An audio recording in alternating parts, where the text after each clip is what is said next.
Hello, hello, hello. I hope folks can hear me. Um, we'll make sure that happens. We are back um, with another um, Instagram live CD form with our special guest who I am about to add now. Um, hey everybody, I hope you're good. Um, yes, connection, look at that. Howdy. Hello, can you hear me well? I can. I'm gonna put my earphones in too. Yeah, I thought this would be better. But I'm so mad that you are like, of course, Miss Pucksaplenty is going to the fab, and I'm just like, look, child. And then I just got out of bed, rolled out of bed at 3 in the afternoon. Like, I should have, I love this. Yes. Um, this is quarantine life for me. I'm like, child. Quarantine life for me has mostly been me and this one set of pajamas. Like that's how I know. That's how I know. I wake up in that set, and if I can get out of that set by the end of the day, I'm like, okay, I did something. But if I'm in that set, I, I'm in that set. That's it. Nothing else yes. happening. I feel you. I understand. Yes. We're doing this thing again, which I'm excited to talk to Mixed Pucks Aplenty. I'm Danny Terrell. I am the curator for Central District Forum for Arts and Ideas. This is our physical distancing. I hate saying social distancing. It's just something about that. Where like I want to be social with people, but right now we need to be physically distant. So I hate using the word social distancing. So that's why we use physical distancing in some intimate conversations. It is important for us at City Forum to really talk to artists, makers, thinkers, doers about what they're going through in hopes that people understand that it hits Black and Brown communities a lot differently than it does non-Black and Brown communities. And also, I want to make sure that these artists get paid and not have to generate work for you all. Bam, that part. So, how are you today? Today is better than most days. I had Mm, a I mm-hmm. had I had things that needed to get done today. So that's helped, right? Like, 'cause I feel like Right, my routine, well, all of our routines have kind of just been in the air, and we don't really, exactly. I don't really have, there's no objectives most of the time. And so I knew that my main objective today was I have this thing with you at 3 o'clock. I got to get Yeah, to three, and so everything was kind of built around this. I have a thing that I'm committed to at 3 o'clock, and that gave me right. like an additional sense of purpose. Because right now I feel like my Mm, sense of purpose is just up in the air. I don't feel like I'm producing, or like I don't feel like I have things to show at the end of the day. Like, look, I did this right. today. Besides, like, I slept, I ate, I took a shower, and I made sure my kid read. Yeah, Um, yeah. so this was actually Uh, something that I could look forward to. Yay, thank you. Yeah. I'm glad you said yes. Like I'm really excited. Like no one knows how excited I am, except for now I'm telling you all. But it doesn't even show how excited I am to talk to you. The first time I was introduced to you was at one of our kitchen sessions, and I believe at Bellevue Art Museum. I think that was the one. Yes. And I was really blown away. Seriously. It was seeing you perform and seeing, I don't want to call it a performance, like you just spoke to something deep inside of my heart. And it really brought up a lot for me in a really beautiful way. And when we talk about burlesque and we talk about movement, and we talk about people exposing themselves in such an intimate way that burlesque dancers do, we don't talk about the heart and the soul and the story and the beauty that's behind your work. Um, why should we pay attention to burlesque? Burlesque is at its core political. It's always been political. It's always been poking fun at the morals of whatever time period is coming through. Most people that are in a femme presenting body, you know, we don't have control over it. We don't have, you know, people are making policies and decisions for our bodies all the time. We're told we're too much. We're told we're not enough. We're, you know, all the time. And so being able to get on stage, for me, especially in a fat, black, queer, non-binary body that is femme, every time, even if I'm doing something that's super classic and, you know, glamorous, it is a political statement because I shouldn't, according to society, be displaying myself in that way. And so it's a giant F you every time. And I like that. Oh, it's everything. Like I'm here for it. Yes. I'm all here for it. Yes. What does your burlesque center around? Is it a particular thing? It's political. Do you create pieces that you're like, oh, this is the arc of my work and it's all centered around a theme, or is it just like, hey, this is what I'm thinking about in the moment? When I first got started, it was just like, I heard a song, I heard something, I saw something, and it kind of sparked this genius, or, you know, a show was looking for a particular thing, and like, I can create something to kind of fit in that box. And as I've progressed, I'm making pieces that speak to me more and more and more. I'm making things that may not fit a particular theme of a show, but this is what I want to give. A lot of my stuff here recently has been very emotional, dealing with separation from my husband and dealing with having a special needs child, myself dealing with my own mental health issues, feeling like I'm trapped in a body that is like breaking down and betraying me. So there's all these different things. So a lot of my art can be really emotional. I do some really silly things, and that's just another facet of who I am. I love the silly, but I like thinker pieces. And I think something that we don't see a lot in burlesque, which I want to see more of, is like after the show, like talking to the cast and asking them like, what was the motivation behind this? Because sometimes people don't get it. I did a piece. You know, you do these pieces and people are just like, and then you showed your boobs at the end, and you're like, yes, but this was also a piece about aging and, you know, all this other stuff. And they were just like, you were super hot, you were fire. And you're like, yes, but this was also a piece about colorism, and, you know, and so, you know, it's really interesting to be able to look at where I started and where I'm at and where I'm still going, and realizing that like it's always going to be political. It's never not going to be. And I get to choose how to give that message. Awesome. I love what you just said, especially as a person who I love process. And that's why, again, I'm like super excited to talk to you, just to like talk about your process and how you create and what you think about when you create, because that's the thing that I'm personally thinking about.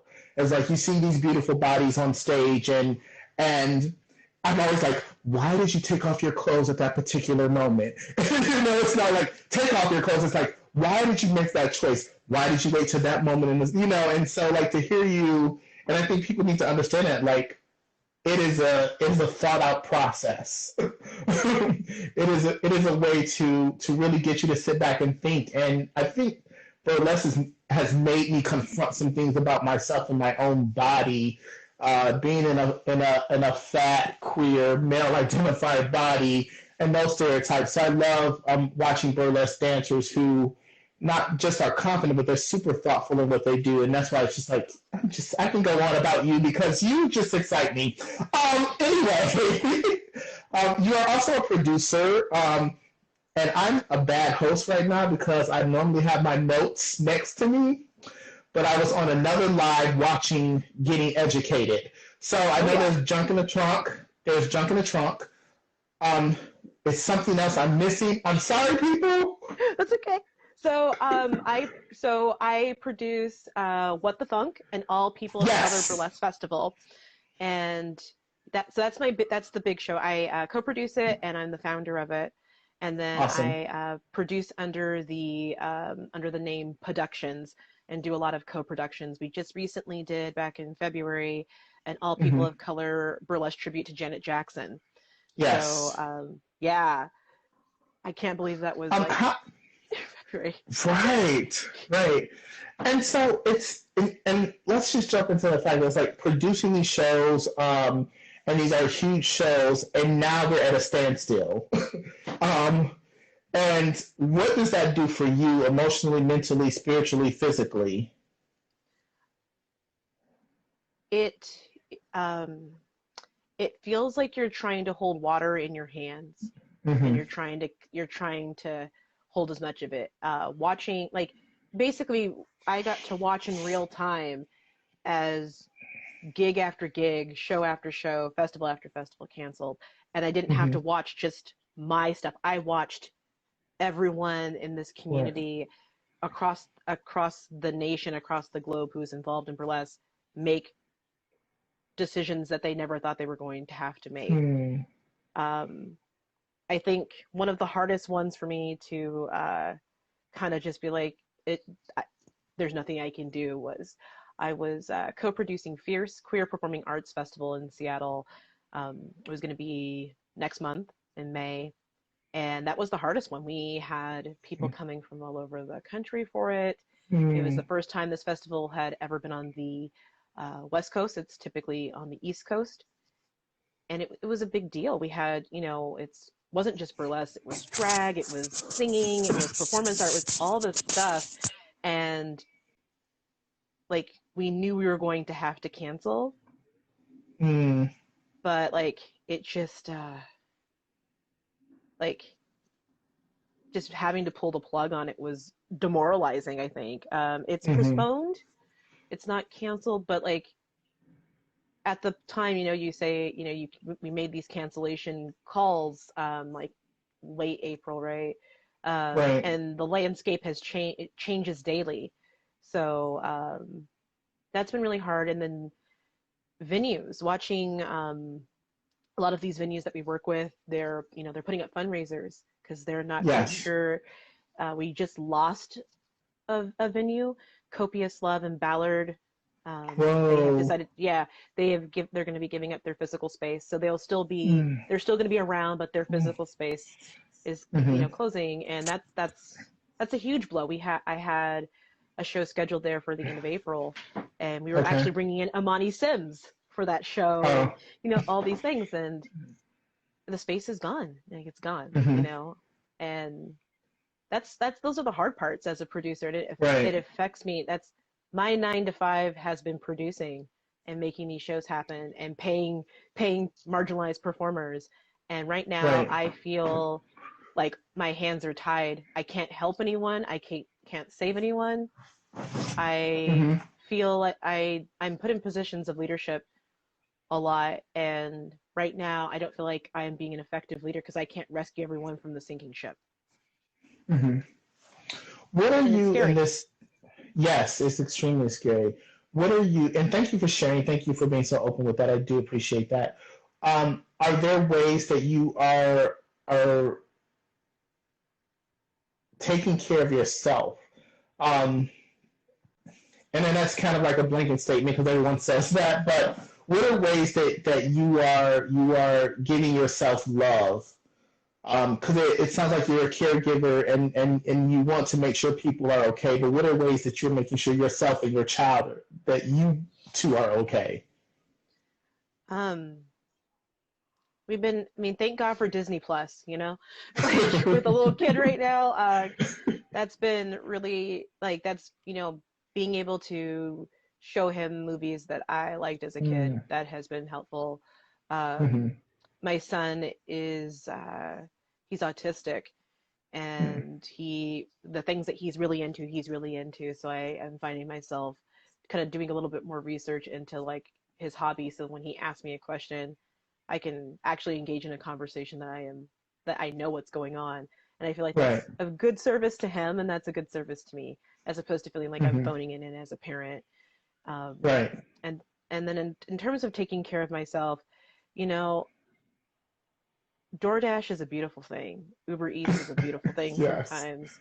And like Yes. my self-care, every once in a while I break down and I splurge on some sushi, Hmm. and I listen to the music I like, I eat the food that I like, and I go take a hot shower, and Hmm. like it's baby steps to take care of yourself. And then Right. some of these and then having these virtual conversations with people and just seeing people's faces and knowing that we're all going, like, the moment that we can all be together again in the same space is Hmm. going to be lit. And I'm trying to keep myself looking forward to that, like picking out my outfits Right. for like when I get to see people again. Right. It's going to be Right. great. Right. I love it. I love it. I love it. Um, how and the loss of gigs with burlesque performers and artists and not being able to produce the shows, what are other ways that this lockdown has affected the burlesque world, in particular burlesque performers of color, with a bunch of different other intersections? I mean, it definitely feels um, like I'm seeing kind of this. We're seeing people trying to figure out, helping each other through filling out unemployment applications. Like I feel like the POC and community, burlesque community, like we are helping each other fill out those Hmm. applications for stuff. We're sharing the different artist funds with each other. I feel like we're doing a lot more check-ins on each other. We're really just Hmm. trying to like be there in terms of like how it's affected the community. It's just like we just want to perform, we want to work, and we're already like not on as many stages as our white counterparts. And Exactly. I think it definitely, this was definitely the great equalizer out the gate, though, in terms of like none of you get stage time. But Right. in terms of like our fan bases and stuff like that, a lot of our white counterparts are able to really lean on their that cultivated fan base, and they have that giant mailing list and all of that, so they're Right. able to kind of get that out there, and that they're on OnlyFans, or they're on they have a Patreon, all of that. So um, I think that we're going to see the gap between the haves and the have-nots in the burlesque community. Exactly. It's going to be even more stark when we come out the other side of this, and it'll be very interesting to see how that plays out. Right. Thank you for sharing. Thank you, everyone who's joining us. We're talking to Miss Plucks Plenty about how this is affecting burlesque artists of color, the stay safe, stay at home, this physical distancing. Um, what what is your what can you charge us with as people watching this and knowing that like the I'm CD Forum. We talk about black people. I'm trying to be so POC. Let me just talk about what we talk about here. When we're talking about black burlesque performers, what is your charge to make sure that our black burlesque performers still get the love and respect that they deserve? And it's a slow climb, and I noticed that again being introduced to burlesque later on. And being absolutely in love with burlesque performers at this point in time because of what you all do, outside of the joy, but how y'all may think. But what is your charge for people to rally behind black burlesque performers to make sure that they continue to work and continue to get booked after this happens? What I'm asking is stay up on our Instagrams, like them, love them. Find out if these performers that you love, these black performers you love, if they have a Patreon. Um, you know, please, a lot of us do. So you can donate five, Yeah. $10 a month ongoing, and that's going to help. When you see the different shows and stuff like that, buy your ticket early. Don't be waiting to buy your ticket at the door, especially when we come back after Yes. this. Don't buy your, like, just buy your ticket early. It makes me as a producer breathe a lot easier.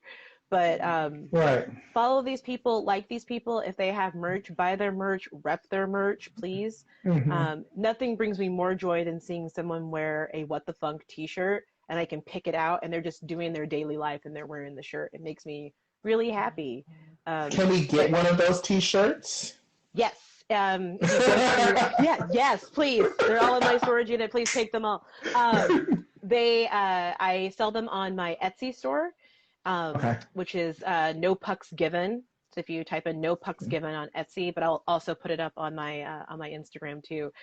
We have shirts there. I still have stickers from What the Funk, and I also have enamel pens from What the Funk still, and they have our mascot on it, Miss Aphrodite, with her big old beautiful afro and her cute little smile. Like, she's so gorgeous and so cute.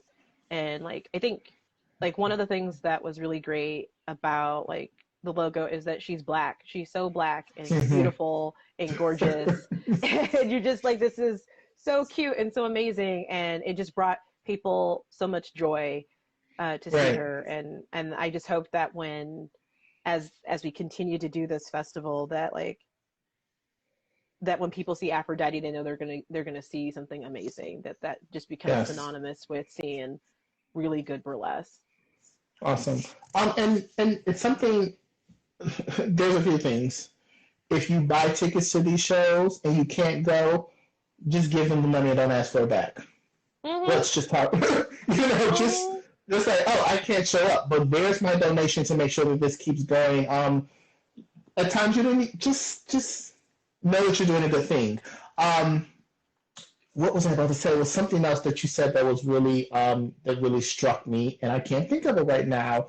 I'm glad you're listening too. NB Dance. Thank you for listening. Yes. Okay, I'll get back to whatever that. But one thing that I was really surprised of, and I was so glad to see, was the No Rush Challenge, because I've been posting all of those on my Facebook, and I'm looking at the burlesque one. I was like, yes, I was obsessed, and I was like, yes, I saw you. How were you approached about that? How did that even come into be? So the #1 burlesque personality in like internationally right now is an amazing black performer, Jeez Louise. She actually runs a all black burlesque like show festival that happens called Jeezy's Juke Joint. It's a big deal, and she's a #1 burlesque persona like in the world. And if you actually go and look at her Twitter right now, it says #1 unemployed burlesque performer in the world right now, right? Because it's true. And so she's like, hey, I saw this challenge and I really want to do it with black burlesque. Send me your videos. And so, I wake up at 8 o'clock in the morning, stumble out of bed. I'm like, I gotta like make with the pretty. You do it. And and it was the first time I put on like the full face in like 3 weeks, and it made me happy to do it. I'm like, oh, I still got it. Yay. You did the video. And that first video is like 30 something people. And that didn't even scratch the surface. She did another video with like another 30 people, and that still doesn't scratch the surface of like black burlesque in the US, but like also internationally, because we everywhere.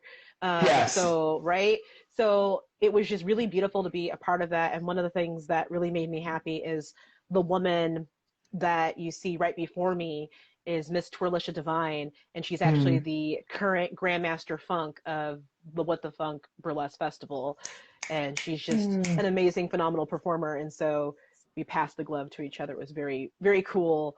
But it was such a cool experience to just see that and like witness all of that, like just beauty and just blackness and glam and all of that, and just be like, I'm a part of something that's way bigger than me, way larger than me, and I get to play my part in that, and that's just, it's great. That's awesome. That was one of my favorites. What are you looking outside of like getting back to work and being able to get out of your house? As far as like producing shows and creating content, what are you looking forward to once like it's the all clear and we can be outside and start creating again, if anything? So one of the things that I have two things that and one of them I just don't think it depends on so many different variables, but we do a queer prom as a fundraiser for What the Funk, and we're supposed to have it June 13th. And right now it's like we're playing everything by ear, so it may not happen. And Right. it's the one of the larger fundraisers that we do for the Mm-hmm. event, and I'm hoping that we'll be able to reschedule it, and we'll do it like maybe in the fall, and we'll just call it Queer Homecoming or something like that, so we can, Right. it's the big fundraiser. But the big thing that I have that I'm pretty sure we'll be able to still do, it's in October, and I'm really looking forward to it. We're doing a we're doing a specific non-binary and trans burlesque showcase. So it'll be a 2-day showcase in Seattle, and Mm. we've already reached out to our headliners for it, and we have some headliners from the Seattle area, and we're bringing in an amazing trans performer from Chicago. Her name is Crocodile Lightning, and so she'll be here Awesome. with us too. Another Girth from Canada, who is an amazing non-binary performer. Sarah Barbaric is also one of our headliners for this amazing thing, and then Apollo Vidra from Seattle, also an amazing non-binary performer. And so it's going to be 2 days at Theater Off Jackson, October 9th and Yes. 10th. Yeah, October 9th and 10th. And it's a day before National Coming Out Day. Mm-hmm. So, yes, that's true. So it'll be really nice. And I'm really looking forward to that. Like, that's kind of the thing that I'm like, okay, if we can get to Right. October, I have this, and we can make Yes. this Yes. happen. Yes, and please send us at CD Form that information. We would love to make sure that we Yes. get it out there and support. And those of you that are watching or watch this later, especially if you are a Black person, donate, give. If you have the means, donate and give. And don't ask artists to produce content at this point in time. That's strictly up to the artist. Allow artists to grieve. Allow artists to get a sense of what normal is for them. As you can hear, some artists are parents and they're taking care of their children. And so I'm just encouraging people to give to all forms of art. And don't ask the artists to do anything. And I know I'm saying that when I'm asking artists to do things right now, but I think it's really important to hear from you all and how this is affecting you all. You mentioned your child, he's autistic. How has this shift been for him? Because we also don't talk about children. No, I really hate the that phrase of kids are resilient. I hate that phrase. Mm-hmm. And like, it's just no kids. I mean, kids are resilient, but like, what ends up happening is we have adults that later on, that this trauma that they suffered as a child comes up to manifest in the middle of an argument with their partner, on their 36th birthday, right? Like, Mm-hmm. it's not that like kids are resilient and the trauma just melts away off of them. It's just they're small and so much is Mm-hmm. happening that trauma just gets pushed down because Mm-hmm. there's stuff happening. We're growing, we're moving, we're constantly changing, right? And so it's always been really horrifying to me when people are just like, oh, kids are resilient, like they'll get over it, it's fine. Like, no. Like, No, no. the therapy bills determine that is a lie. Like, that's Right, not right, right. right. So my son, he has issues with regulating his mood and Mm-hmm. like communicating his feelings, and he gets frustrated really, really easily. It's really intense, and sometimes these outbursts can be very violent. And Right, we had finally started kind of turning the corner with that. We had gotten him diagnosed with autism. We had appointments set up. We had all these different things. Things were going well at school, and then this happens, right. and so it derails the process because no therapists are taking new clients. Everywhere we're at on Exactly. the list is everything's frozen. He seems to be kind of handling it very well, and then like he doesn't like seeing masks on people's faces. It Mm, makes him sad, and he's just like, like I don't want to live in a place where people have to wear masks on their face. right. So he it was really upsetting for him, and he started to cry the first time he saw that. And my son's biological father he works in a pharmacy. He's an Mm-hmm. essential worker, and one of my partners is considered an essential worker and was going to work, and my son just really quietly was just sitting and playing with some toys, and he turned and he looked at me and he goes, if my dad's an essential worker and your friend is an essential worker, are they getting paid more for that? And I said, and I'm like, not as much as they should. He goes, they should get paid more to do that. It's dangerous. And then went back to playing with what he was playing with. And I'm just like, a 9-year-old has a concept that these people that he cares about are putting themselves in danger and should be compensated for that. Yes. What the hell? Like, he knows, it's I am blown away by how like dialed in he truly is. Yes. Like, he gets it. And I know that like the trauma that all these kids right now are going to be processing later on is going to be really intense for the school. And I already told my son's school, I'm like, you gonna bring in more therapists when they come back to school, because you gonna need it, they gonna need it, you gonna need it. Right. And like the parents are gonna need it. And like I am watching fully functional humans breaking down because they can't homeschool and do the job and worry about the stuff, and they feel like they are letting themselves down, they're letting their kids down, and these people are having meltdowns in their bathrooms because they have to homeschool their kids, and people are just being like, are being really like awful about it. I'm just like, no, like, you didn't go to school to be a teacher. I know I didn't go to school to be a teacher. Right. It is okay to have those feelings, and I am telling everyone that it is okay to feel like you don't know what the hell you're doing, because we don't know what we're doing. None of us have ever been through a pandemic before. Exactly. We're not built for that. So every day is a new challenge, and if all you can manage to do is teach your kid how to make a peanut butter and jelly sandwich today so you don't have to do it, victories, take them. Right. I think that's the other thing in this is like, I'm seeing that systems that we thought were working don't work, or they can work in a different way.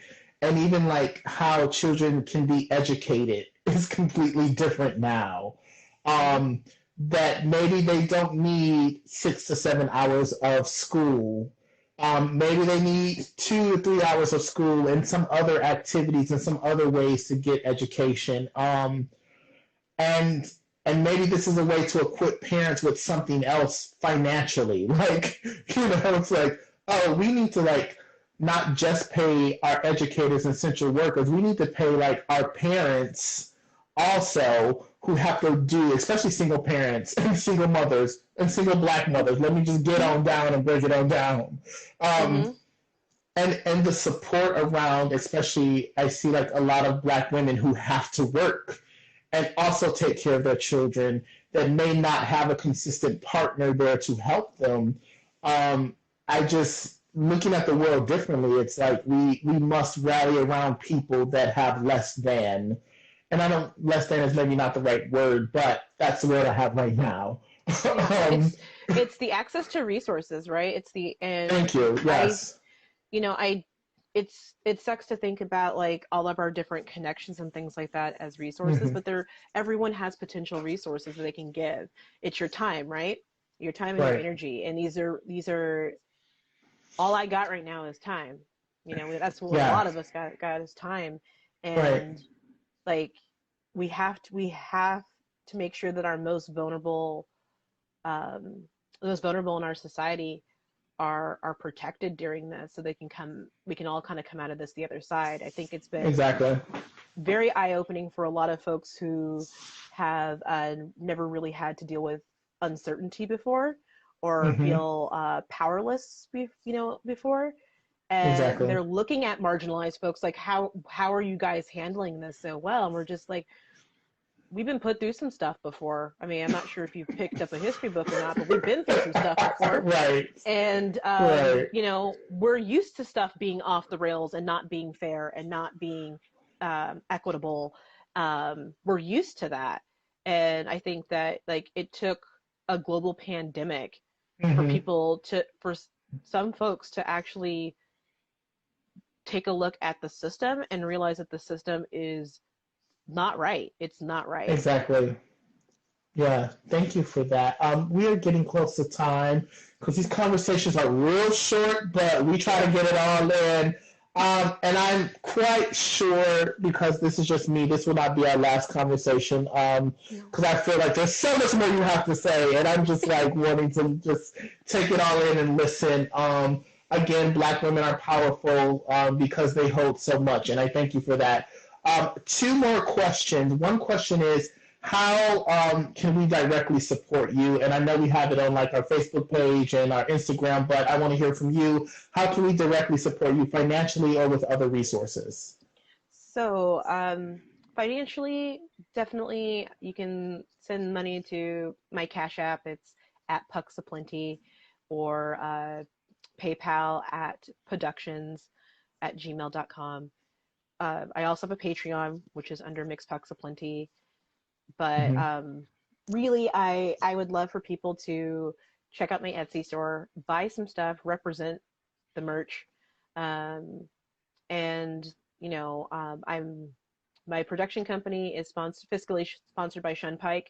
So if you need that tax write-off or anything like that, you can go to Shunpike and go to Productions, and you can donate directly through there. Because my real fear is that as a producer, Mm-hmm. there's me less spaces available, and I want to make sure that I can afford to continue to produce shows. My shows tend to be very POC focused when I'm Mm-hmm. producing solely, and my cast tend to be 50% POC or more. Mm-hmm. So I want to be able to continue to provide that space, because as we know, there's a few producers in the Seattle area that are specifically geared towards POC, uh, Right. but not as many as there should be in terms of making sure that we're having diversity in our shows. So yeah, if you send me Yeah. money, I'm rolling part of it into productions to make sure that we can come back, and Awesome. then the other part to make sure that I can feed my son and myself. Right. And tell us your Etsy store one more time. Etsy store is no pucks, like hockey pucks, given. I love it. I love it. And please, as far as producing when we get back, seriously, let us know what we can do at CD Forum. If there's ways that we can book out links and views for you, if we have the space. Definitely what you do is a service to us all, and we want to make sure that, again, we are standing behind and making sure that we're supporting the artists in the ways that the artists want to be supported. So I would say, yes, you're concerned about space, but also CD Forum, we are going to try our best to help you as much as we can.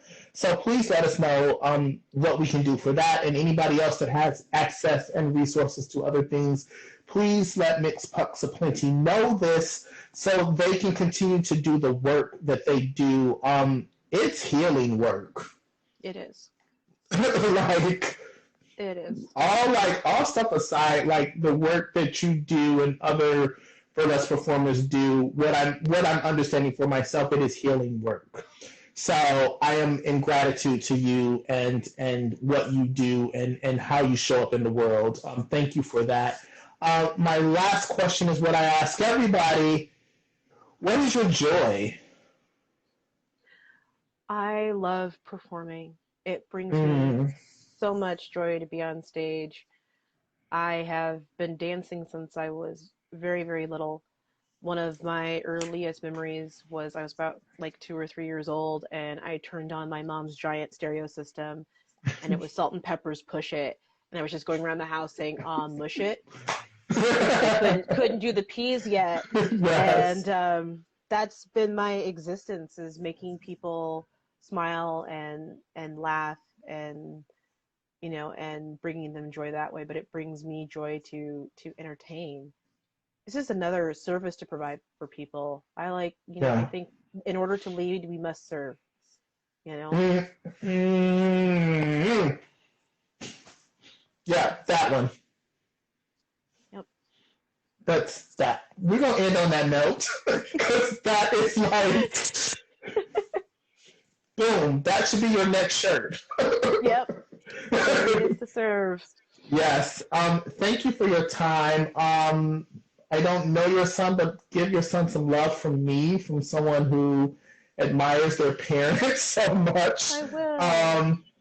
Yes, and please make sure that you follow Mxtress and donate with nothing in return. Just give.